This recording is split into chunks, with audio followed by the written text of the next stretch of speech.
The 12th Toyota 1000 Desert Race, round 3 of the 1992 Total GTE Off-Road Championship got underway in the northern Cape town of Vryburg yesterday. 62 cars and 75 motorcycles entered this grueling 1,000-kilometer event, which, along with the Roof of Africa rally, is regarded as one of the toughest of its kind in the world.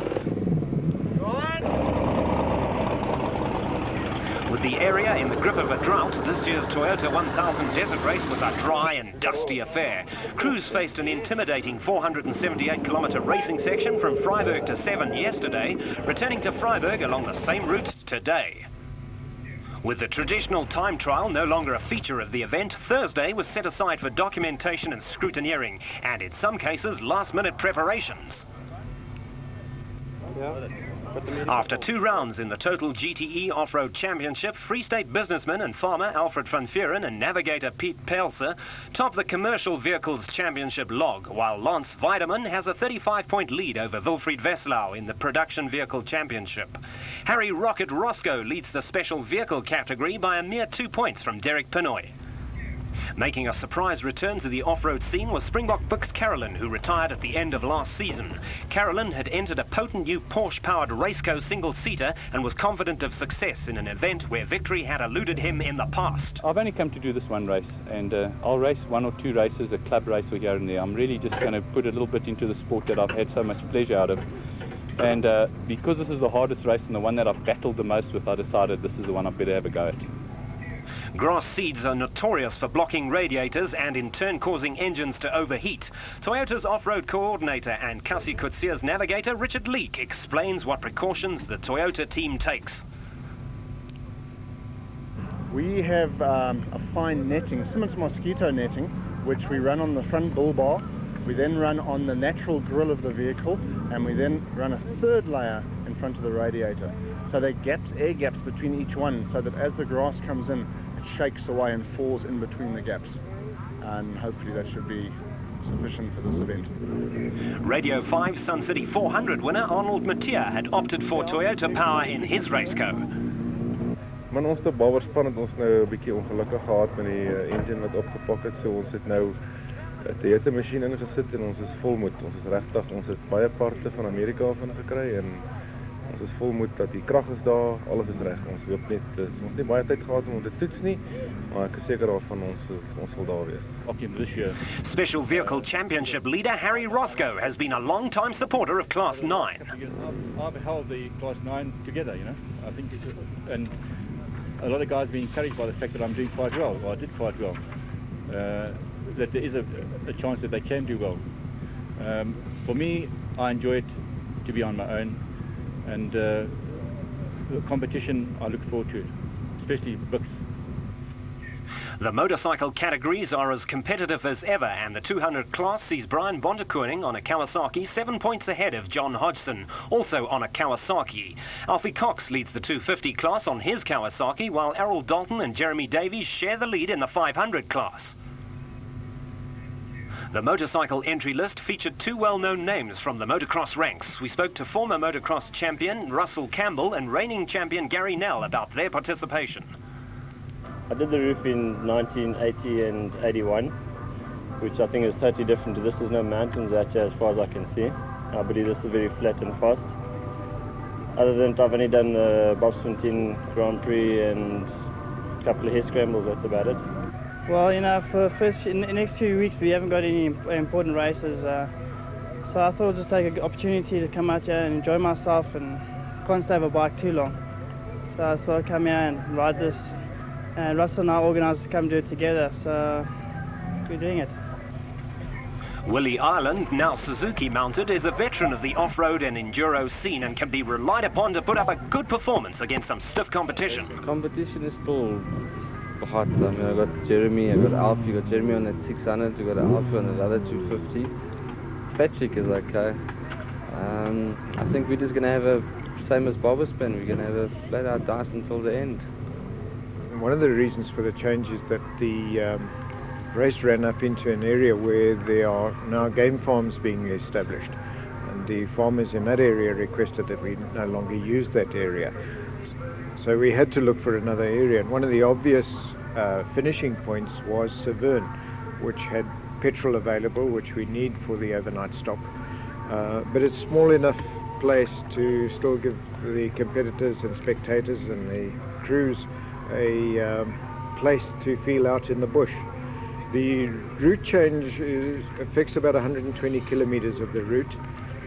It goes up in a northerly direction from the river section to just south of Hemingsvlei Pond, and then comes back down to the river section where there's a short section of about 4 kilometers to the overnight stop. The route, I'm sure the guys are going to enjoy it. It's a very good route. There's not a lot of instructions and very few villages, so it should be all round, it should work out very well.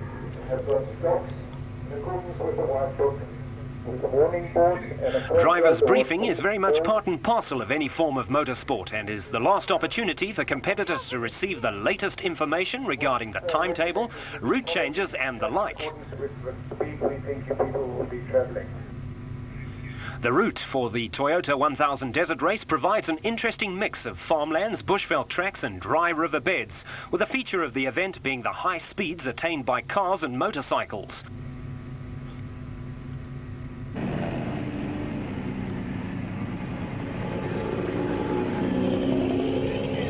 As always, the vehicle competitors faced a chilly pre-dawn start to proceedings on Friday morning when their cars were released from the impound or parc fermé.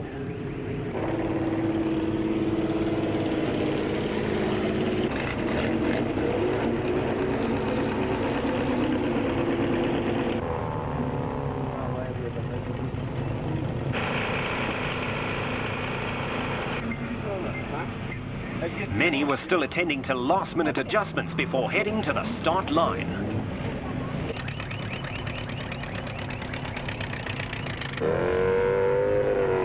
The most important thing is really not to hold any one of the faster cars up, you know, because we are right in front and we must watch our mirrors and not to hold anybody up. Being a trucking guy, I believe the trucks are going to give the Sandmasters a real run for their money, but of course let's see what happens at the end of the day. And I think the real race, as we all know, really starts at about the midway point tomorrow. So I think you've got to actually pace yourself. That's the key on these 1,000-kilometer events. Don't try and get involved in a dogfight to start off with. I think people tend to get lost because they're in such a hurry to overtake and do that. Rather just sit back and watch and then work yourself towards the front. Die reisies gaan enige oomblik begin. Die drukking is definitief op ek en Richard. Ek glo nog is 'n goeie kans om hierdie spysvreemds te vang vandag. Dis 1000 kilometer. Ons kan dit nie vandag wen nie. So die taktiek is net om dit redelik 'n goeie pas te handhaaf en natuurlik môre in die eerste plek weg te spring terug die 500 kilometer terug. So it's a weight for age race. So they told me because I put on a bit of weight, I can't take 2 guys in the car, so I'm going on my own. So dit sal ons nie pla as iemand by ons verbykom nie. As ons onder die eerste 5 op Severn is, dan is ons baie gelukkig want die groot ry is môre om terug te kom. You know what's so great when you come and you've won the race, you've done it. There's not too many people who won this race. It's great to come and have fun for a change. So you're not out there to win today? Well, today we don't win, tomorrow we're going to win. Starting positions were determined by a seeded draw, with local farmer Arpi Reinicker and his navigator Lucas Dreyer being first away in the Sasol Ford Courier.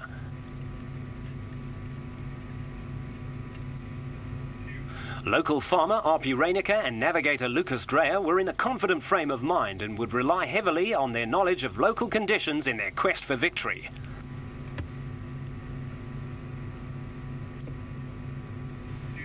Lesotho pair Wilfred Veslau and Dagmar Blankner were drawn in second place in their VW grade van. Last year's Toyota 1000 winner Klaus Degener was confident of a repeat win. Victory in the Toyota 1000 has eluded Bux Carolyn thus far, but the odds of overall victory seem to be in his favour this time. Kasi Coetzee and Richard Leake spearheaded the Toyota Challenge with a pair hell-bent on ending the Space Frame's vehicle domination. The race cam fitted to the turbocharged Toyota Hilux 4x4 provides an interesting view of the crew in action.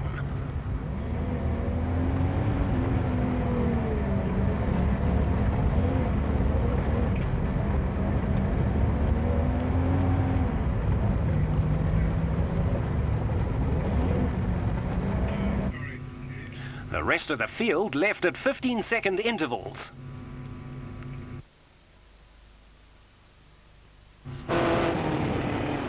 Drama struck early for Reiniger when a steering arm on the Ford broke within a few kilometers of the start, allowing Wilfried Wrestlau's VW Beetle to move into the lead. The VP Chenoweth of Klaus Degener and Jeff Bell had no such problems, and they looked in fine form. Single-seater driver Carolyn was having fun on his own in the Raceco, enjoying the awesome power being produced by his Porsche engine. Speeds of up to 200 kilometers an hour can be attained by this vehicle, and total control and concentration are essential if the driver intends staying on the track. Another vehicle capable of high speeds, the turbocharged Toyota Hilux of Cassie Coetzee and Richard Leake. This event is possibly the vehicle's swan song, with the new American space-framed Bucky due for christening at the next event.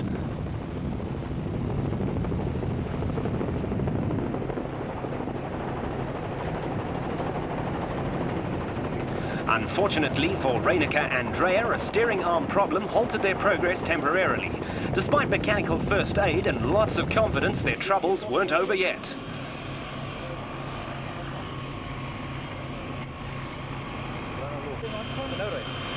Ons sal nie voorwiel dryf is nou weg. Ons sal net met die agterwiel dryf ry, maar ons gaan probeer. Give it a go. Among the two-wheelers, much was expected from the championship leaders. Leading the 200 class is Brian Bontekoning, with Alfie Cox heading up the 250s, and Jeremy Davies and Errol Dalton tying for the 500 class. Luckily for the motorcyclists, their start was after sun-up and conditions relatively warm. Among the championship leaders, optimism was visible. I've had seconds, thirds, and I'd really like to win it this year. I'm going to do my best and go all out. I think it's going to be very difficult because it hasn't rained here for a while, and I'm in a good position. It's only one bike in front of me, so as long as I stay there, I think dust-wise I'm pretty free of it. But the guys that are starting further down the field are going to struggle to make time in the... I think we're going to catch the cars as well pretty early, and that'll also be a big factor. I think 15-second intervals between bikes is a little bit silly because the dust is very bad here, you know, and especially this first section, a lot of rocks, so I'd prefer a bigger gap. But that's the way it is, so we'll just have to ride accordingly, take it easy and take our chances.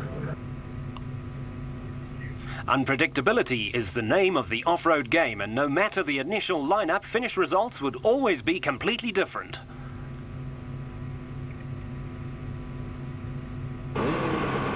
Hoping for a change in Desert Race fortunes was Alfie Cox, who has yet to win this event.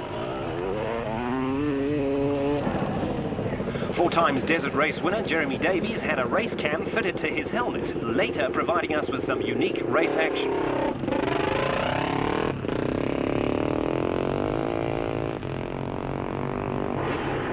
And away goes Errol Dalton as clerk of the course Peter Wilson drops the start flag.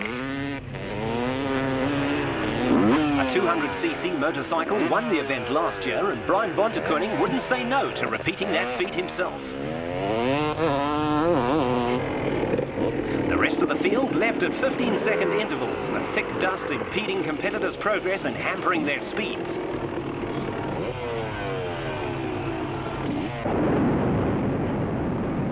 A big dice was expected between Davies and Cox, with the former moving into the lead soon after the start. However, despite the superior power of Davies' 600 machine against the 250, Cox didn't waste time in overtaking. At times, the two rode side by side, neither prepared to give an inch.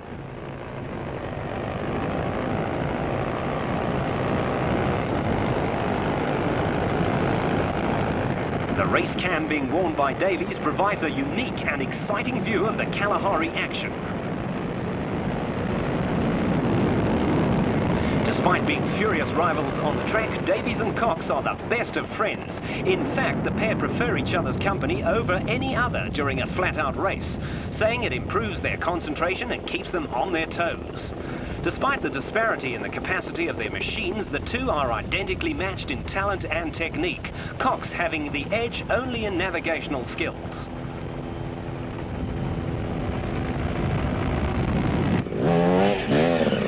At the refuel point, 200 rider Brian Bontekoning arrived seconds behind Cox.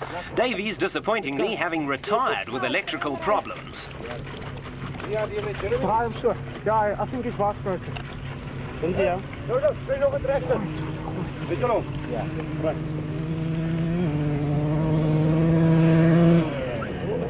Arriving third was Bontekoning's teammate Patrick Andrews on his 250. Andrews suffered frustrating problems this time last year when he twice ran out of fuel on day one. Give me a lap asseblief. Okay. Brian, you will check me from here and I've crashed past behind your radio. Chana, I can't worry.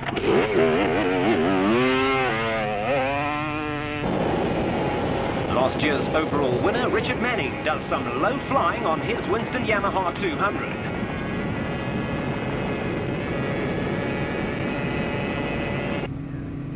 Back among the four-wheelers, Alfred van Vuuren, who grew up in the region and thrives on dirt roads, was under pressure from Wiley Harrington in the Toyota-dominated Class 5. Ex-rally navigator Harrington chased hard and fast, but was to retire later with mechanical problems.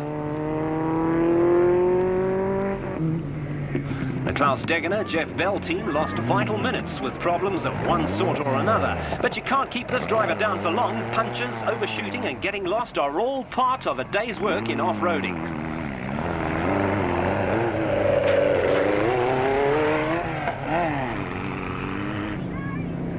Theo Coetzee and Ian Wedderburn from the Free State were looking good in their Class 4 Chev Bucky. Originally top Class 3 contenders, they recently moved classes after fitting a bigger engine to their truck. Although he started way down in 23rd position, Harry Roscoe soon moved up to the top 10 in his Class 9 Protea playing card Raceco.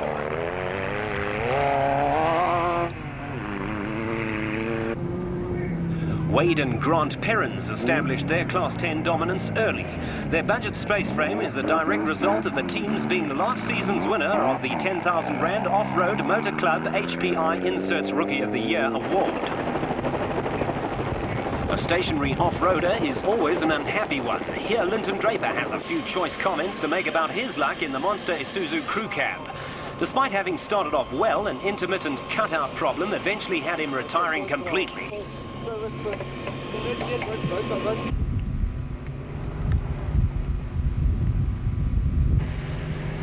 A few spare horses wouldn't have gone amiss in Cecil Fincham's case, whose bucky got stuck in the riverbed section. Riding shotgun to improve traction is part and parcel of a navigator's duties. In the same boat with the Fisser Bester team, the precariousness of the balancing feat apparently not fazing anyone, least of all the navigator. Former stuntman and powerboat pilot Johan Porpor Skippers had Tubby Sonicus doing likewise. This thick Kalahari sand is lethal, draining power and putting excessive strain on drive trains.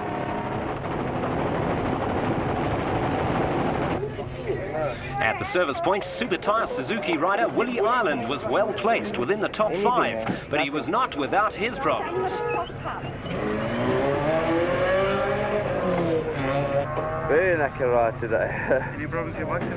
Just now the exhaust pipe fell off, man. But these days I'm catching them. Meanwhile, the four-wheelers had their own problems. Steve Parker had a slipping clutch and a shredded tyre, but with both parents fully involved in his sport, providing backup and service, there was no shortage of hands to help with the car, which sports a Mitsubishi Pajero turbo engine. After losing time with problems, Degener and Bell went like the clappers to catch up to the leaders, Richard Schilling and Ashley Thorne. Schilling is a master of the long-distance event, having won this race 2 years ago, while Degener took the honours last year. The race cam fitted inside Cassie Coetzee and Richard Leake's 4x4 Toyota Hilux gives an idea of what off-road racing is all about. If you suffer from kidney problems, this sport is definitely not for you.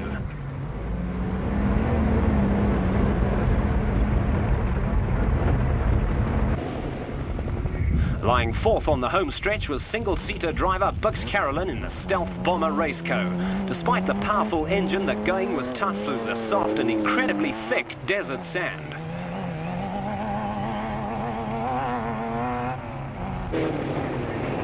Arnold and Estelle Mathieu were running a new engine in their Mayerton Toyota Raceco, but the sideshaft problems put a spanner in the works and lost them valuable time. They'd been lying in a comfortable 5th overall position prior to that.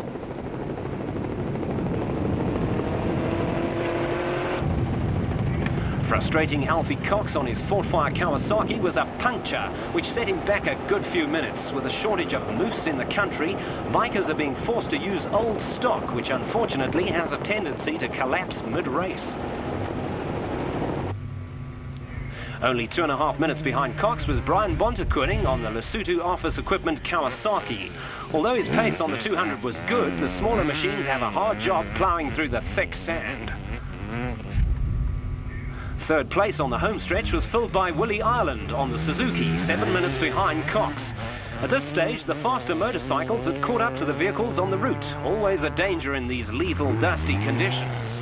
Here, Wilfred Westlau and Dagmar Blankner share the dust with Ireland. Lying fourth was John Hodgson on the Truck Africa 200 Kawasaki. Another pair of stationary off-roaders, this time Van Vuuren and Pelser, who were fixing a puncture. Their Class 5 Sasol Toyota Hilux had been lying sixth at the time. In a case like this, having a navigator to share the workload is a massive help and valuable time saver.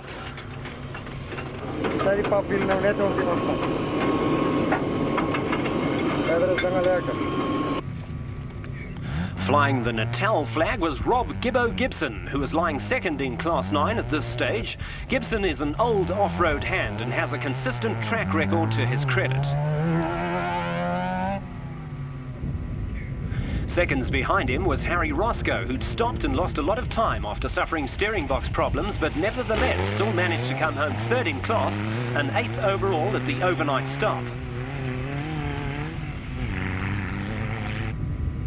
Arriving with a crumpled bonnet were Theo Coetzee and Ian Wedderburn. A small collision with a tree not only dented the car, but subsequently caused overheating problems. Nevertheless, they arrived at the overnight stop as class leaders and 9th overall. 10th home were Nardis Alberts and Jack Purchase. Beneath the Rapsa colours of their car is the ex-Robin Yates Raceco, in which the Roof of Africa was won 3 years ago. Surprising everyone and receiving lots of encouragement from spectators was former motocross champ Russell Campbell, who reached the finish 8th overall after a steady run. Leading home Class 3 in the distinctive pink bakkie was Dani van der Merwe, always a consistent performer.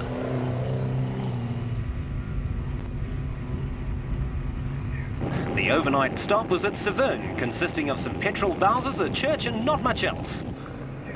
Richard Schilling and Ashley Thorne reached the overnight stop first in the Motortech Raceco. For Schilling, as a previous winner, it was almost like old times. Next home in second place were previous leaders Klaus Degener and Jeff Bell. They'd led for a fair distance before an incident with a tree stump caused them to stop and carry out minor mechanical first aid to the BP Chenoweth.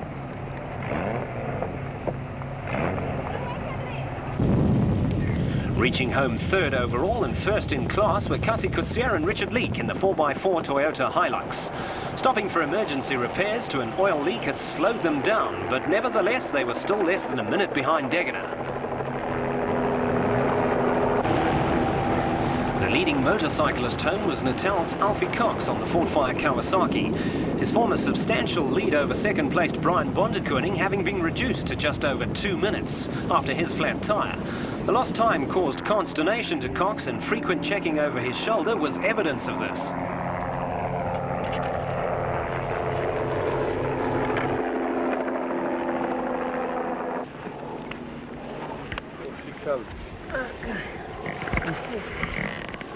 How was it? I've had an excellent run, but I've had a moose went out on me from the last refuel, and I've been going quarter, half throttle the whole way. I've lost so much time on this last 85 kilometers back, but I'm glad I've got here, and tomorrow's another day, you know.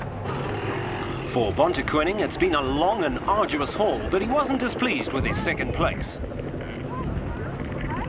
A lot easier than before, but I still think by tomorrow everybody's going to take a toll.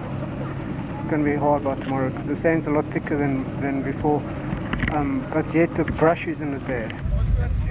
Halfway at the overnight stop, and for most a time to set up camp, wash off the thick desert dust and reflect on the day's racing. Early this morning was difficult. I mean, I started in 6th place, but the dust was so bad that I was down to 2nd gear at times. And on a straight road, the dust was just hanging. Klaus Degener's crew worked hastily to sort out the car before the evening impound. It had taken quite a pounding after the day's dice was shilling. And we were like 10-15 meters behind him, right in his dust gap. And then I missed a turn and landed on top of a bush. Stripped reverse gear trying to get off, and we lost about 11-12 minutes there. And Kasi Coetzee kindly pulled us off there. We passed Kasi again and came in 2nd.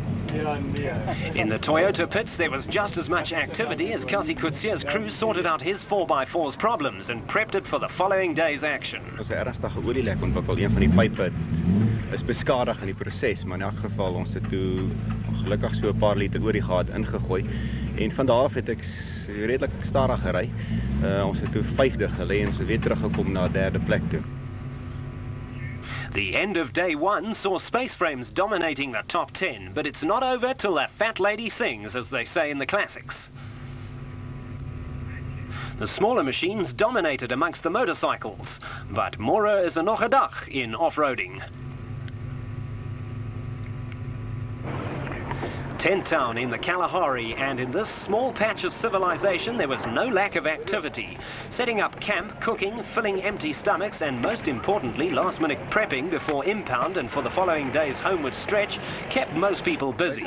Off-roaders are wonderfully adaptable creatures and can set up camp in even the most inhospitable parts of the country. This year's overnight stop boasted proper ablution blocks and a plentiful supply of hot water, the basic essentials to keep a racing driver happy. Spending a night beneath the stars is an integral and traditional aspect of the Toyota 1000 Desert Race, and this very informality is one of the reasons for the event's popularity.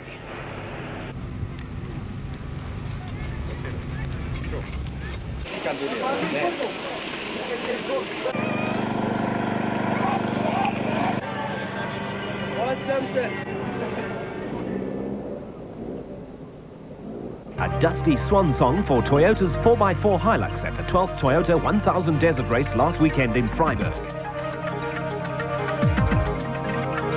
Disappointment as 4-times winner Springbok Jeremy Davies retires 53 kilometres into the first day's racing section. Stepping briefly out of retirement, Bux Carolyn makes his 10th attempt at this race, which he's only finished once before. Natal's Alfie Cox dominates on day 1, leading the 478-kilometre section from Freiburg to Severn for most of the day. 1990 Toyota 1000 winner Richard Schilling looks set to repeat history after he and Ashley Thorne arrived at the overnight stop first on day 1. Toyota invites you to share in the trials and tribulations of some of the competitors entered in the 1992 Toyota 1000 Desert Race. A tangerine dawn greeted competitors last Saturday morning. The desert silence was shattered as engines coughed into life, and long before official start time, the Veld was abuzz with activity as campers prepared themselves for the long haul back to Freiburg.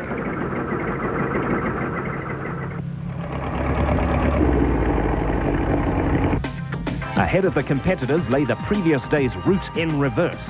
Incorporated this year was our brand new 160-kilometre section, never before raced in this event. New too was the refuel point, which was moved 10 kilometres down the river to Ganap. First off the start line would be the Motortech Raceco of Richard Schilling and Ashley Thorne, with last year's winner Klaus Degener, along with Jeff Bell in the BP Chenoweth in hot pursuit. Countdown as the sky changed from pink to blue, and the leading Raceco was off in a cloud of Kalahari dust. We went past It wasn't there. You through a gate and you turned right.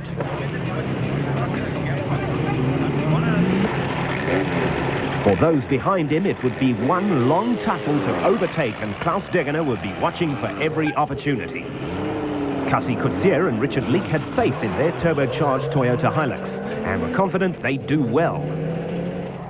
Being in a single-seater with no assisting navigator, Bux Carolyn would find it more difficult than others to overtake or maintain his position. Wilfried Veslau and Dagmar Blankner, who'd led Class 2 the previous day in their VW bread vans, started off well.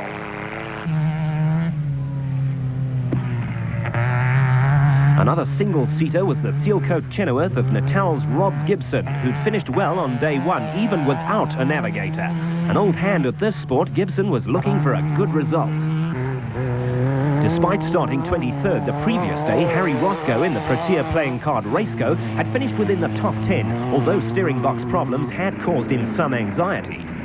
Husband and wife team Arnold and Estelle Natia were attempting the desert race for the second time, and their Neatin Toyota Raceco had been immaculately prepared for the occasion. Class 5 leaders Alfred van Vuuren and Piet Pelser loved the sandy terrain and were powering their Sasol Toyota Hilux through the dirt with what looked like ease and skill. Second in Class 6 were Cliff Barker and Mike Redden in the SVM, who'd shaped well so far this season and are lying third in the national championships in the commercial class. After a finish in 10th place the day before, Nardis Alberts and Jack Purchase were determined to make up time in their Rapsa Raceco. Craig Hopkinson and Martin Spencer went on to win Class 7 at the end of the event, their VW Beetle having performed excellently. Back at the start, the two-wheelers got ready for the last stretch of the race. Among the first 10 off the line, 6 Kawasaki's, led by Alfie Cox, would be racing hell for leather to the finish.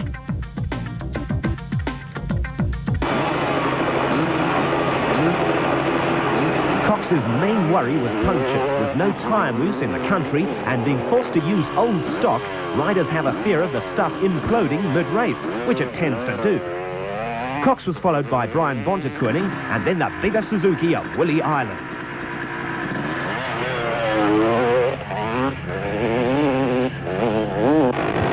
Initially, life looked good for Cox on the Ford Fire Kawasaki, and here the race cam fitted to his helmet provides a high-speed rider's view of the track ahead. Soon hereafter, Cox slowed with engine problems and was forced to retire from the race. In his wake, Brian Bontekoning was going flat out on the little 200 Kawasaki.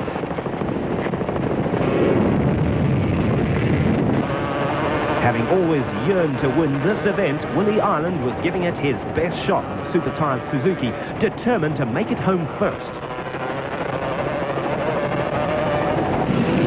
Truck Africa Kawasaki rider John Hodgson rode consistently, eventually reaching the finish second in the 200 class.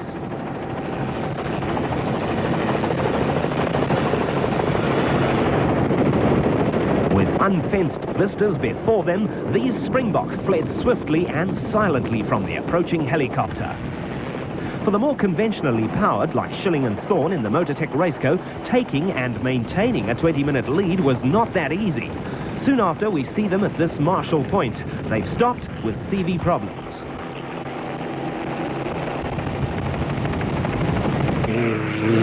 Moving into first spot was the low-flying BP Chenoweth. Klaus Degener and Jeff Bell had every intention of retaining their position, but their best-laid plans so often go awry, as they were to discover later on. Just behind them and still leading Class 6 were Cassie Coetzee and Richard Leek in the Toyota dealer Team Hilux. At this stage, should anything befall Degener, the race could well be theirs. Not to be overlooked was former South African champ Bux Carolyn, whose Porsche-powered lubrication equipment Raceco was maintaining a steady pace. Wilfried Veslau and Dagmar Blankner weren't quite as lucky. Nothing happens. We fall in there, and then we can't push it out. Donnie and Gallo van der Merwe's Toyota Hilux had no problems. Neither did Norman and Dennis Morgenrood's Toyota. Moving fine, 100%, no problem. And out of a sudden, 500 meters from here, horrible noise. Crown wheel and pinion broke, gearbox. Out of the race.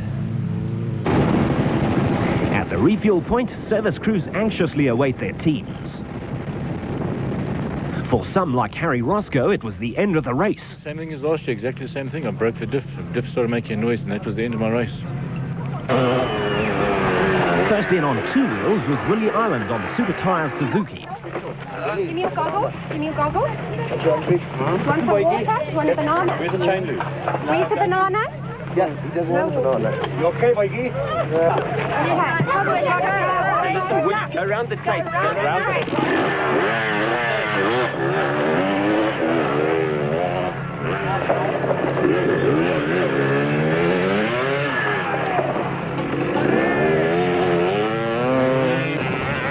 Brian Bontekoning was second. He and his Lesotho Office Equipment Kawasaki working like a pair of Trojans and performing brilliantly.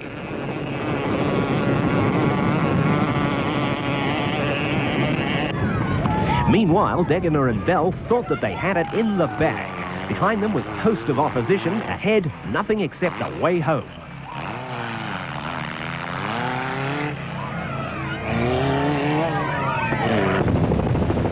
But the Toyota Hilux showed no signs of flagging. Coetzee and Leek were still going like the clappers, and with Leek being a Springbok navigator, there was little chance of them going off course.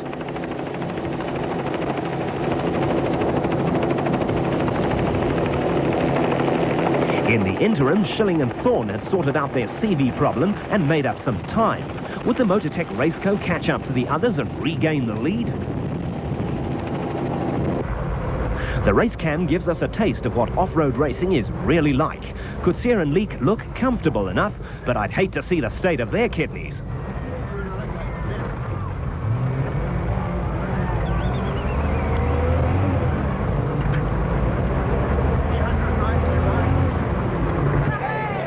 Eventual Class 5 winners, Alfred van Vuuren and Piet Pelser, had a steady run on both days in their Sasol Toyota Hilux. The Free State pair have a reputation for reliability and good performance. Dominating Class 3 last year and this year running their Chev in Class 4, Theo Coetzee and Ian Wedderburn had a relatively problem-free race, winning their class at the end of the day. The Morgan Roods, Norman and Dennis did equally well, bringing their Toyota Bucky home to a Class 3 win. Class 2 leaders and eventual class winners were father and son duo, Sean and Halmar van Gesselen in the little VW Beetle, who thoroughly enjoyed that two-day event. For Lesotho's Patrick Andrews, day 2 was better than day 1, when a touch of the flu had weakened him and lowered his energy level. Although mountains are his forte, he was showing good form so far in the desert. Springbok Kevin Tebbit, the man who won the event in 1986, was making good time on his Sun City Suzuki, much to the delight of the locals.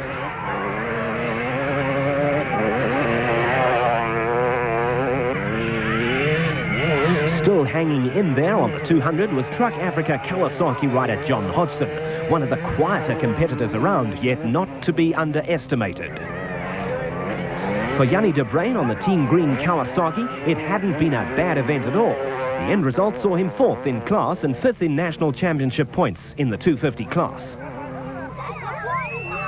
Motocross champion Gary Nell had entered the race as a one-off and surprised everyone by achieving a 5th in class and 6th overall on his 250 Enzyme Kawasaki.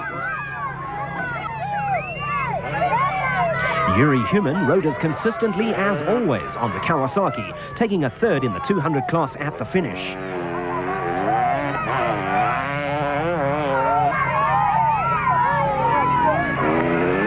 Class win was achieved by Cocky Bainham on the Honda, whose race through the dust was performed with minimal problems.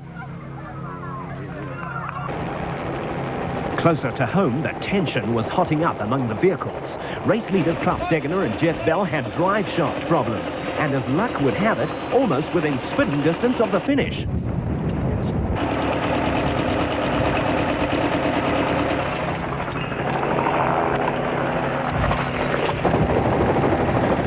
Approaching Vix Carolyn in the single-seater, seeing the leaders stationary was a welcome sight.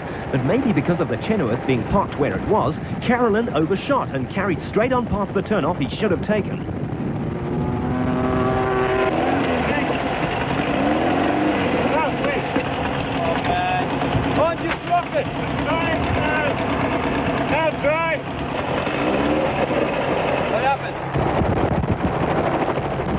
Precious minutes ticked by and car number 3 soon appeared in sight.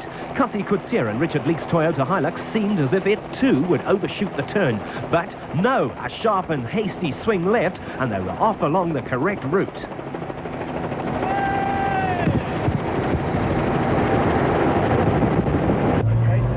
In the cab of the Toyota, the pair seemed calm and collected. As far as they were concerned, Carolyn was ahead of them, and they were in second position. But the next moment, they ground to a halt when a turbo pipe came loose.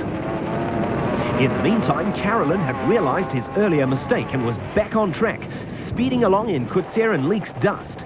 He passed them while they were struggling to open the Toyota's bonnet, leaving two very frustrated racers behind him, so near and yet so far.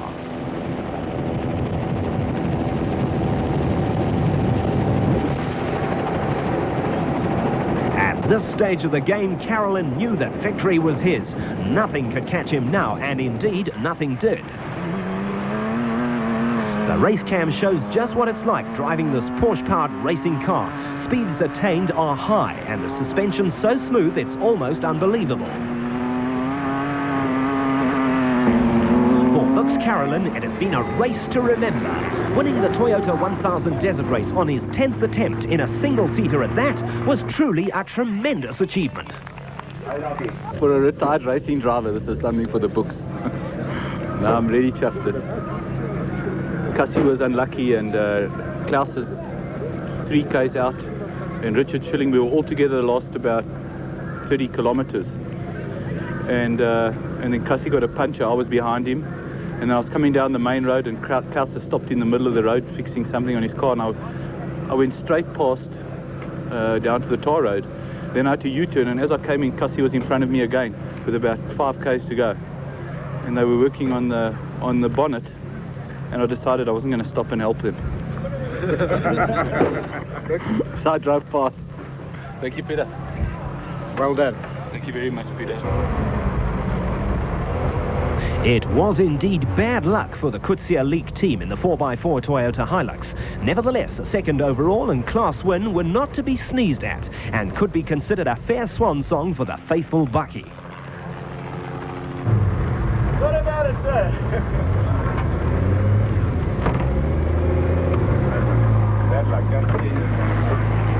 Well done. Klaus Degener and Jeff Bell finished third overall and second in class, arriving in pretty spectacular style on 3 wheels. Well, I still can't believe it. It's incredible. Absolutely incredible. I mean, we had this race in the bag. We were just coasting along 11 Ks from the finish, and I remember the turn last year. It's very it's not marked to turn, it's hidden behind a tree, and we had a right rear flat earlier on. With only 11 Ks to go, I wasn't going to stop for a spare. Pulled the cut brake to turn the car because the brakes had gone as well. It was really weak. The car turned. I was lined up with a gate, but unfortunately when I put the power on with the right back wheel being flat, it just snapped the drive shaft clean and off.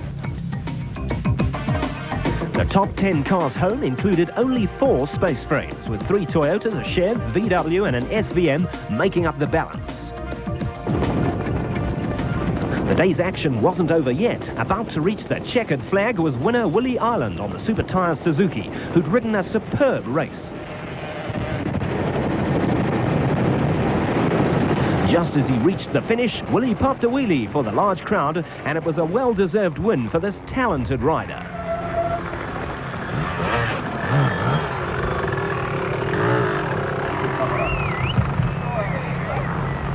This is the first desert I've ever won. It's the only one I had to win. I've won every other single national there is. So I'm happy. It finally happened. Also showing fine form at the end, in fact overshooting rather badly, was second-placed Patrick Andrews on the Sutu Office Equipment Kawasaki. His spectacular finish earned him a verbal rapping across the knuckles from the organisers. Well done, Patrick. Please don't have another finish like that. Patrick, best pride, man. Third home was 200 championship leader and class winner Brian Bontekoning, who'd had a massive smash just before the end. Chair behind you.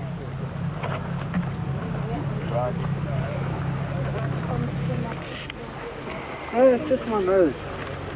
Yeah, nothing broken. Problem.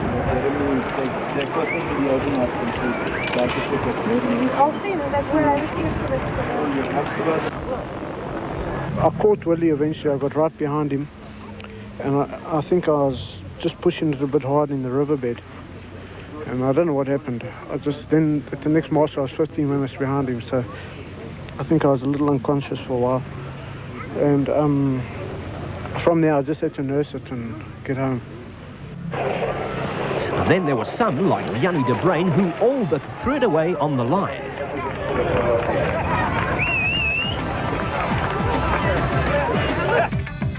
Smaller machines didn't shape too badly in this long and grueling event, with Kawasaki and then Suzuki dominating the top 10 positions. Highlights of the Toyota 1000 Desert Race were proudly presented by